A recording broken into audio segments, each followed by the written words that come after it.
Halo, assalamualaikum warahmatullahi wabarakatuh. Selamat pagi semuanya, bapak-bapak, ibu-ibu, teman-teman, dan sahabatku. Memang dengan sistem zonasi kita mendaftarkan putra-putri ke sekolah lanjutan itu menuai pro dan kontra di tengah masyarakat, guys. Jadi ada yang beranggapan negatif, ada juga yang positif, guys. Dengan sistem zonasi tersebut sebenarnya diharapkan bisa menjamin penerimaan peserta didik baru berjalan secara objektif, guys. Secara objektif, transparan, akuntabel, tidak ada diskriminasi dan berkeadilan serta merata, guys. Jadi kalau kita mau mendaftarkan putra putri kita ke jenjang yang lebih tinggi, ya kita tetap mengikuti jalur-jalur yang sudah ditentukan oleh Mendikbud, Menteri Pendidikan dan Kebudayaan, guys. Oke, sebelum dilanjut, mohon di like and subscribe di bawah ini, karena subscribe itu gratis, dulur. Karena mengingat sistem zonasi ini bertujuan untuk meratakan kualitas pendidikan, jadi sudah tidak ada lagi, guys, sekolah yang unggulan favorit. Tidak ada lagi sekolah yang non unggulan atau sekolah tidak favorit. Jadi semua merata kualitasnya. Kita sebagai orang tua sebenarnya tidak harus bingung untuk memilih sekolah, karena sekolah semua kualitasnya sama. Otomatis dengan sistem zonasi ini diharapkan sudah tidak ada lagi, guys, budaya atau tradisi jual beli bangku alias jual beli kursi, guys. Dulu sebelum ada sistem zonasi, waktu pendidikan masih berpatokan sama nilai atau danem daftar nilai murni, masih standarnya nilai dan prestasi. Jika masuk ke sekolah unggulan itu kita memakai nilai atau prestasi, guys. Memiliki danem yang tinggi, minimal kalau masuk ke SMP negeri dulu misalnya nilainya atau danemnya harus 25, di bawahnya 25 nggak katut, guys. Tapi karena sekarang sistem zonasi orientasinya bukan nilai karena wilayah, ya kita ikuti saja, gitu loh, guys. Jadi memang dulu zamannya masih memakai danem, masih banyak di antara kita, masyarakat kita, terutama wali murid yang menyogok alias melewati jalur belakang beli kursi alias beli bangku, guys. Jadi penyebab adanya beli bangku atau beli kursi itu macam-macam, guys. Pertama, sebab-sebab orang mau beli kursi atau beli bangku. Pertama, mungkin kemauan anak itu tidak diimbangi dengan kemampuan anak. Maksudnya apa?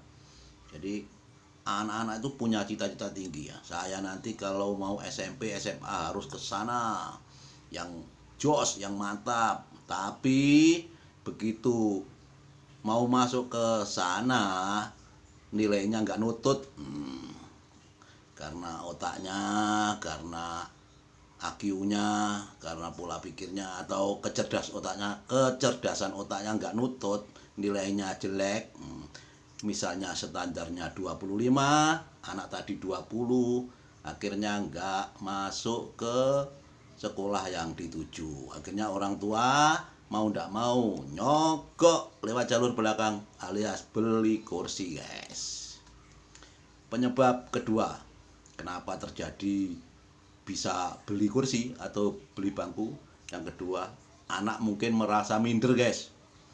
anak tersebut merasa malu sama temannya karena teman-teman yang lain bisa masuk ke SMP atau SMA yang favorit tadi. Jadi anak tersebut merasa minder, akhirnya mau tidak mau sebagai orang tua harus secara ilegal membeli kursi.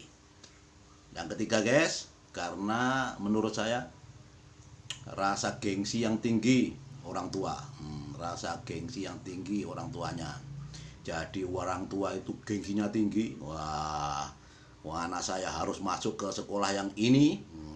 Berhubung anaknya nggak punya kemampuan yang lebih, nilainya di bawah rata-rata, akhirnya tidak lolos. Orang tua mau tidak mau karena gengsi, malu, menyogok lewat jalur belakang guys. Itu yang keempat, mungkin karena orang tua merasa finansialnya cukup, atau secara ekonomi mapan, tapi tidak dibarengi dengan otaknya anak tadi kurang cerdas atau nggak mampu, akhirnya nggak bisa masuk ke sekolah favorit, akhirnya beli lewat jalur ilegal guys, jalur belakang, beli kursi.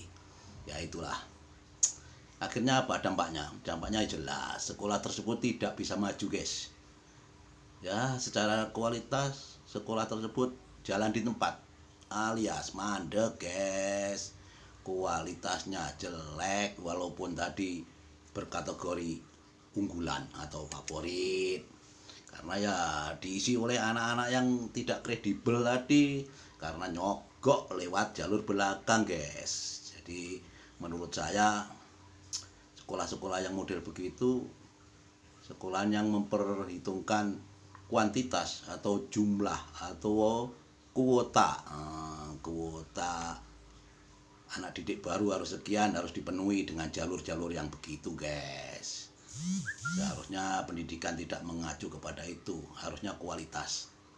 Jadi menurut saya dengan adanya sistem zonasi ini, sebagai orang tua marilah kita mengedukasi anak-anak kita, gak usah minder. Dan sebagai wali murid, sebagai orang tua guys, monggo kita gak usah malu, gak usah gengsi, gak usah beli bangku, gak usah beli kursi guys. Di rumah kita sudah punya kursi masing-masing guys, gak usah beli ya. Biarkan anak-anak belajar sesuai dengan ininya sendiri ya gitu. Jadi percuma, kalau menurut pribadi saya itu eman, sayang, banyak uang 4 juta, 5 juta buat nyogok lewat jalur belakang, waduh sayang deh, eman.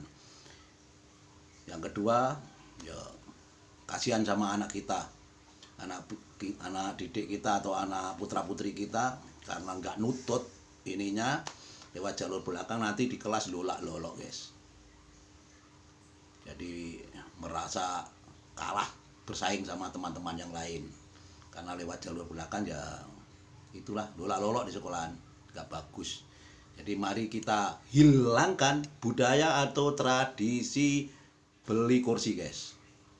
Jadi karena zonasi, sistem zonasi, pemerataan pendidikan, semua kualitas sekolah sama, mari kita ikuti jalur-jalur yang resmi guys. Karena selain jalur zonasi ada jalur prestasi, jalur afirmasi, jalur perpindahan tugas orang tua. Itu ada selain zonasi guys. Bisa melalui jalur itu, dan tidak ada jalur ilegal yang jual beli kursi. Oke, sampai di sini. Terima kasih. Selamat pagi. Assalamualaikum warahmatullahi wabarakatuh. Salam cerdas, salam bahagia. Selamat pagi semuanya. Mantap.